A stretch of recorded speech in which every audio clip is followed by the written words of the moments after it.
नमस्कार, यो हो सृजनशील समाज नेपाल र तपाईहरू सुन्दै हुनुहुन्छ आश्रुनको प्रस्तुति साहित्यको कहर। आज मिति 2077 साल असार 12 गते तदनुसार 26 जुन सन् 2020 शुक्रबार र म कार्यक्रम प्रस्तुता सुशीला आचार्य। आज अन्तर्राष्ट्रिय लागू पदार्थ तथा अवैध तस्करी विरुद्धको दिवस।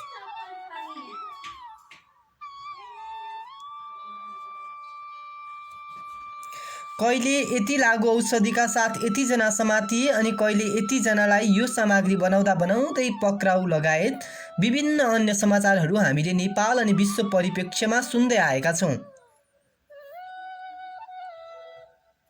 हैन र? आउनुहोस् यसै परिप्रेक्ष्यमा कुरा अघि लगाउँ। आज अन्तर्राष्ट्रिय लागू पदार्थ तथा अवैध तस्करी विरुद्ध दिवसमा हरेक वर्षको जुन 26 तारिखलाई अन्तर्राष्ट्रिय लागू पदार्थ तथा अवैध तस्करी विरुद्ध दिवसका रूपमा मनाउने निर्णय संयुक्त राष्ट्र सङ्घले सन् 1987 को घोषणापत्रको 42 को 112 खण्डमा उल्लेख गरिएको रहेछ।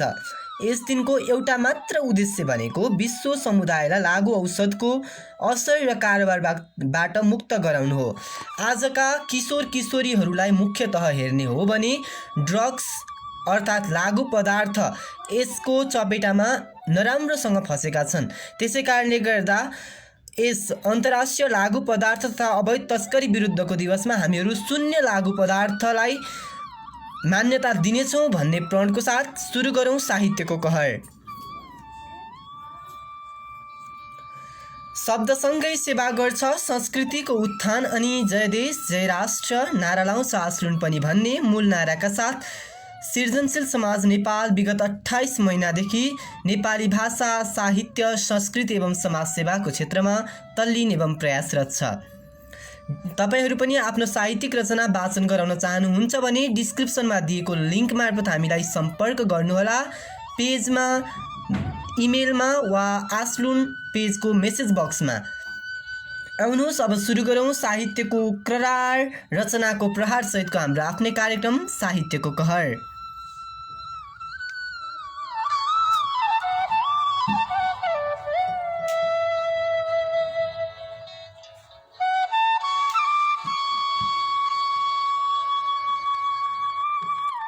आजको श्रृङ्खलाको लागि हाम्रो पहिलो कविता छ नेपालको माया शीर्षकमा रहेको कविता पठाउनु भएको छ दिपिका श्रेष्ठले धादिङबाट र यो कविता हामीले लिखेका हौँ आश्लुनको औपचारिक ग्रुप क्रिएटिभ सोसाइटी नेपाल CSN/आश्लुनबाट।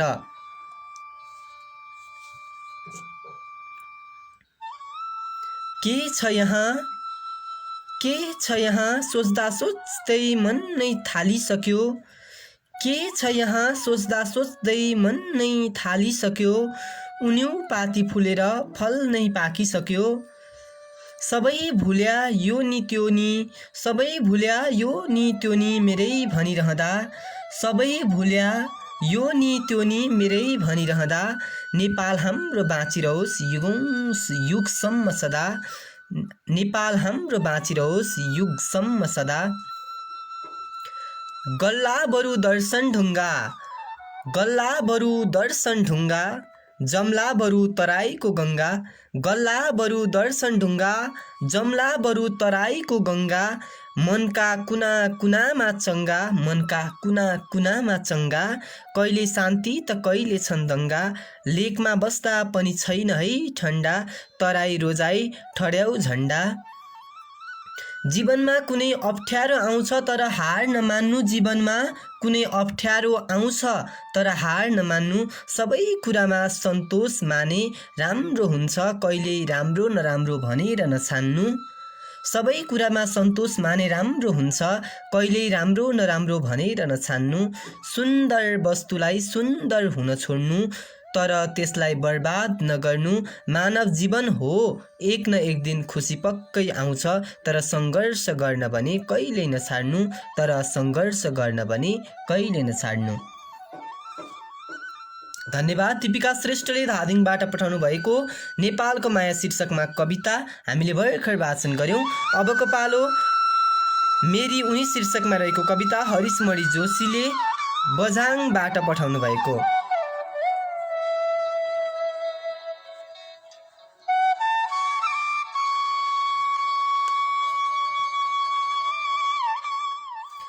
अहिलेको लागि म कमेन्टतर्फ जान चाहे।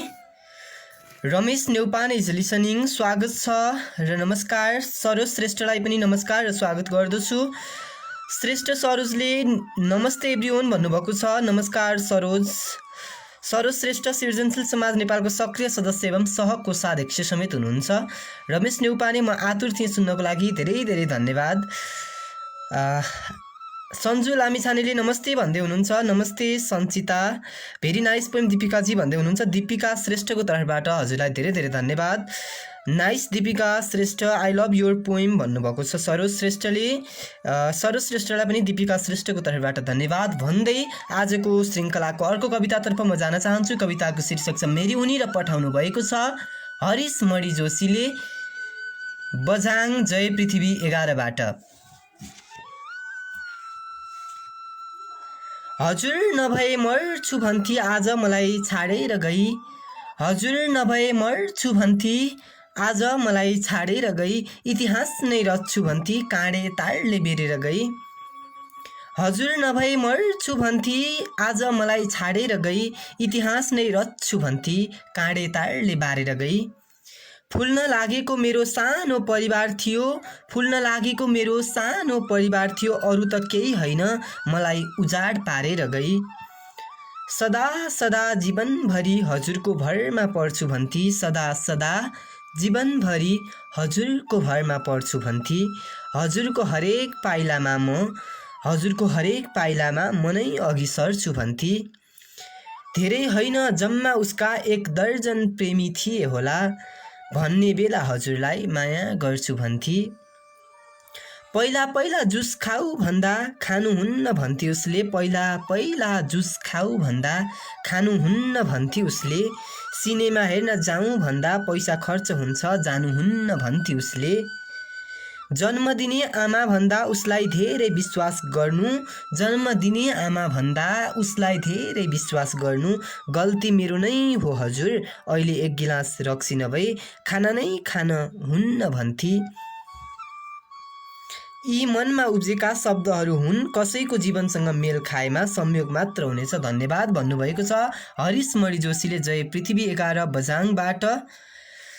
उहाँलाई यस कविताको लागि उहाँलाई र साथसाथै दिपिका श्रेष्ठलाई पनि धन्यवाद ज्ञापन गर्दै अहिले म कमेन्टतर्फ लागेँ। कमेन्टमा तिमिलसिना महिमाले हेर्दै हुनुहुँदो रहेछ। स्वागत छ तिमिलसिना महिमा र साथसाथै नमस्कार भन्न चाहन्छु। र अर्को कविता राजेश पौडेलले रसुवाबाट पठाउनु भएको छ। कविताको शीर्षक नतोक्नु भएको कारणले गर्दा यो कविता केही क्षणमा तपाईहरूको लागि।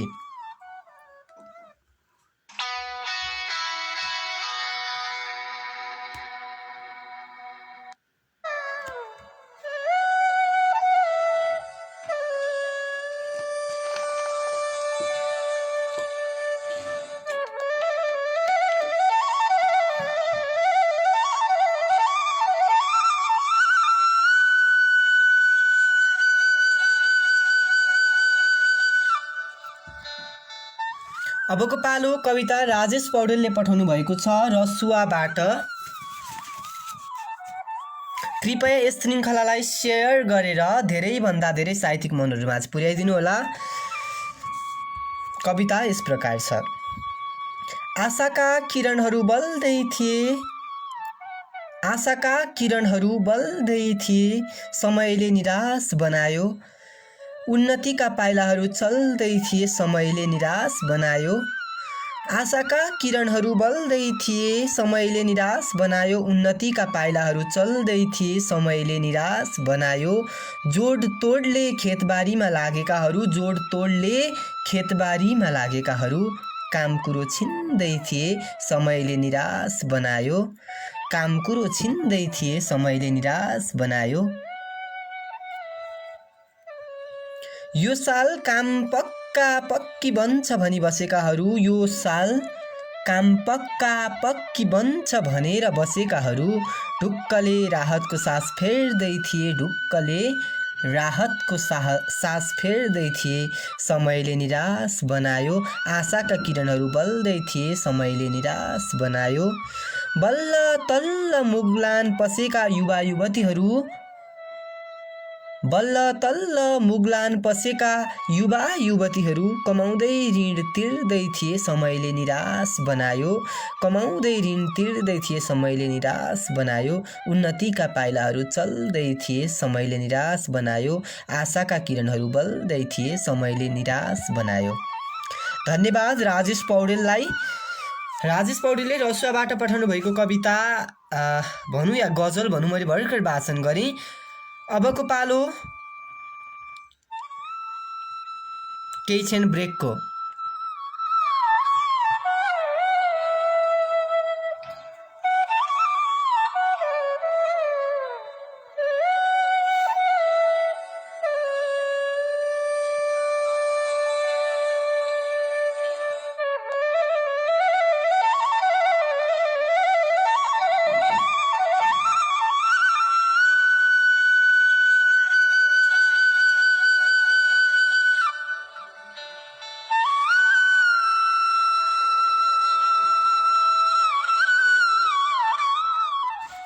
अबको पालो धादिङ शीर्षकमा सरोज श्रेष्ठले धादिङ सल्यानटारबाट पठाउनु भएको कविता। उहाँले अघिल्लो पालि आफ्नो ठाउँको वर्णन गर्दै सल्यानटारको वर्णन गर्दै कविता पठाउनु भएको थियो भने यो पालि उहाँले जिल्लाको वर्णन गर्दै धादिङ शीर्षकमा कविता पठाउनु भएको छ। कृपया यो कविता सबैले स्वीकार्नुहोला। उत्तरमा हिमाल दक्षिणमा तराई छोएको छ यो जिल्ला। उत्तरमा हिमाल दक्षिणमा तराई छोएको छ यो जिल्ला। बाहुन भोटे नेवार दलित आदि रहेको यो किल्ला। गणेश हिमालबाट बग्ने गण्डकी हाम्रो विशाल। गणेश हिमालबाट बग्ने गण्डकी हाम्रो विशाल। उपयोग गर्न सके यसको हुनुपर्ने छैन कोलाहाल। आँखु चरौँदी मलेखु खोला बग्छ यहीँबाट हेर। आँखु चरौँदी मलेखु खोला बग्छ यहीँबाट हेर। जान्छ यसै बगी भारत सदुपयोगलाई गरेदिएर। जान्छ यसै बगी भारत सदुपयोगलाई गरेदिएर। उत्तरतिर सुन्दरीमाई नरसिंहधाम सल्यानटारमा। उत्तरतिर सुन्दरीमाई नरसिंहधाम सल्यानटारमा। स्नान गरी पुण्य कमाऊ गङ्गा जमुना माईमा। सिद्धनाथ कोतदेवी जस्ता धार्मिक स्थल यहाँ। सिद्धनाथ कोतदेवी जस्ता धार्मिक स्थल यहाँ। तीर्थ गई पुण्य कमाई खुसी मिल्छ जहाँ। पर्यटकहरू हिँड्न लागे रुबी भ्याली यात्रातिर। पर्यटकहरू हिँड्न लागे रुबी भ्याली यात्रातिर। यसै ठाउँको शान अनि मान गणेश हिमाल शिर। साहसिक खेल ऱ्याफ्टिङ गर्न बग्छ त्रिशुली खोला। साहसिक खेल ऱ्याफ्टिङ गर्न बग्छ त्रिशुली खोला। रमाइला यस्तो दृश्य देख्दा कुनै खुसी नहोला। 2 नगर 11 गाउँपालिकाको यो हो जिल्ला हाम्रो। 2 नगर 11 गाउँपालिकाको यो हो जिल्ला हाम्रो। बागमती प्रदेश धादिङ जिल्ला सबै कुराले राम्रो। गरे यत्रो बयान हजुर गरे यत्रो बयान हजुर। राम्रो छ यो भनी घुम्न जाउँ भनौँ सबलाई धादिङ जिल्ला पनि। घुम्न जाउँ भनौँ सबलाई धादिङ जिल्ला पनि। धन्यवाद। सरोज श्रेष्ठले पठाउनु भएको धादिङ शीर्षकको कविताबाट म सम्पूर्ण श्रोताहरूलाई के अनुरोध गर्न चाहन्छु भने हामीहरू विदेशतिर घुम्न जान्छौँ भने हामीहरू हाम्रो देशको क्षेत्रमा घुमौँ। हाम्रो देश प्रकृतिमा यति मनोरम छ कि सायद विश्वको कुनै ठाउँ त्यस्तो सायदै होला। अहिलेको लागि सबिन रिमालले धादिङबाटै पठाउनु भएको अर्को कविता। सम्भवतः धादिङबाट आएको यति धेरै कविता वाचन गरेको आज यो पहिलो श्रृङ्खला होला। सबिन रिमालले धादिङबाट पठाउनु भएको छ। कृपया स्वीकार्नुहोला। जिन्दगीको भर छैन भन्दै चित्त बुझाइयो। जिन्दगीको भर छैन भन्दै चित्त बुझाइयो। जीवनमा कुनै रहर छैन भन्दै चित्त बुझाइयो। जिन्दगीको भर छैन भन्दै चित्त बुझाइयो। जीवनमा कुनै रहर छैन भन्दै चित्त बुझाइयो। हुन त परिश्रममा विश्वास गर्ने मान्छे हुँ म। हुन त परिश्रममा विश्वास गर्ने मान्छे हुँ म। तर सफल हुने निधार होइन।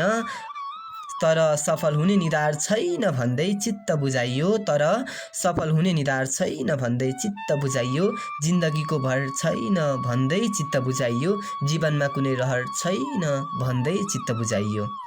धन्यवाद।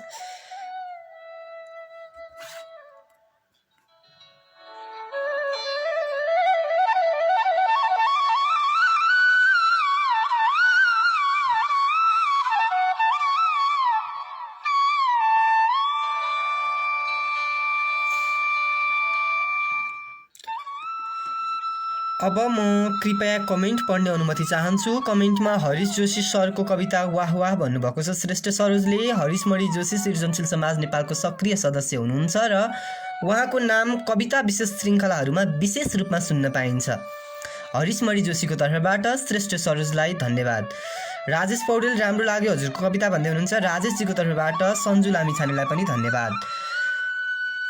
दीपिका श्रेष्ठले thank you so much all भन्दै हुनुहुन्छ। यस्तै यस्तै कविता तथा साहित्यिक रचनाहरू साहित्यको कहरको लागि समेत पठाउँदै गर्नु हुन दीपिका श्रेष्ठलाई अनुरोध गर्दै यस कविताको लागि उहाँलाई हार्दिक धन्यवाद ज्ञापन गर्दछु। सन्जु लामिछानेले श्रेष्ठ सरोज राम्रो लाग्यो पोइम, अब घुम्न त तिमीले नै लाने होला नि त धादिङ भन्दै हुनुहुन्छ। यसको जवाफ म श्रेष्ठ सरोजलाई नै दिन अनुरोध गर्दछु। उहाँले एन्सर पनि दिइसक्नु भएको रहेछ। फर्स्ट अफ अल त थ्याङ्क यू, मौका मिलेछ भने ल्याउँला नि भन्दै हुनुहुन्छ। सृजनशील समाज नेपालको सम्पूर्ण टिमलाई लग्नु अनुरोध गर्दछु र अहिलेको लागि म जाँदैछु साहित्यको कहरको आजको श्रृङ्खलाको अन्तिम मुक्तकतर्फ। यो मुक्तक पनि धादिङबाटै आएको छ, सुरज रेग्मीले पठाउनु भएको छ।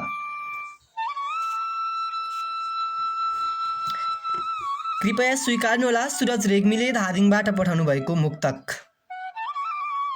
शब्दसँगै खेल्दा खेल्दै, सृजनशील समाज नेपालको स्लोगन जस्तै रहेछ।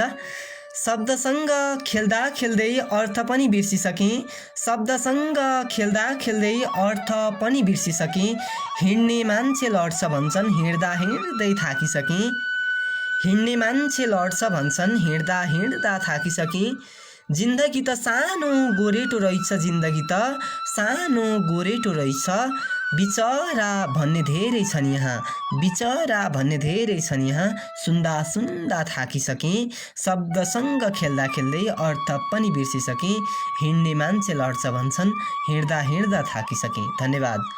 आजको श्रृङ्खलाको लागि अन्य कविताहरू पनि आएका थिए, तर समयको व्यस्तताको कारणले गर्दा आजको श्रृङ्खलामा सम्पूर्ण कविताहरू समेट्न सकिएन। आगामी श्रृङ्खलाको लागि सुरज रेग्मीले पठाउनु भएको बालश्रम कविता र श्रेष्ठ सरोजले पठाउनु भएको अरू कविता एवं मुक्तकहरूका साथसाथै नयाँ कविताहरू जुन आएका छन् तर हेर्न भ्याइएका छैनन्, ती सम्पूर्ण कविताहरू आगामी श्रृङ्खलाहरूमा वाचन गर्ने बाचाको साथ आजको श्रृङ्खला तपाईँहरूलाई कस्तो लाग्यो कृपया कमेन्ट मार्फत प्रतिक्रिया दिनुहोला। साहित्यको कहरलाई र सृजनशील समाज नेपाललाई यस्तै गरी माया गर्दै गर्नुहोला र अन्तर्राष्ट्रिय लागु पदार्थ तथा अवैध तस्करी विरुद्धको दिवसमा कुनै पनि रूपले वन्यजन्तु तथा वनस्पतिहरूको तस्करी गर्ने तथा लागु पदार्थ सेवन गर्ने, गराउने वा बिक्री वितरण गर्ने कामलाई आज र अहिलेबाटै बन्द गर्न सम्पूर्ण नेपालीहरूलाई अनुरोध गर्दै, नेपालीहरूलाई मात्र नभए अन्तर्राष्ट्रिय भएको कारणले गर्दा अन्तर्राष्ट्रिय स्तरलाई अनुरोध गर्दै आजको श्रृङ्खलाबाट बिदा माग्ने अनुमति चाहन्छु। धन्यवाद। शुभरात्रि। शब्दसँगै सेवा गर्छ संस्कृतिको उत्थान अनि जय देश जय राष्ट्र नारा लाउँछ आश्विन पनि। नमस्कार।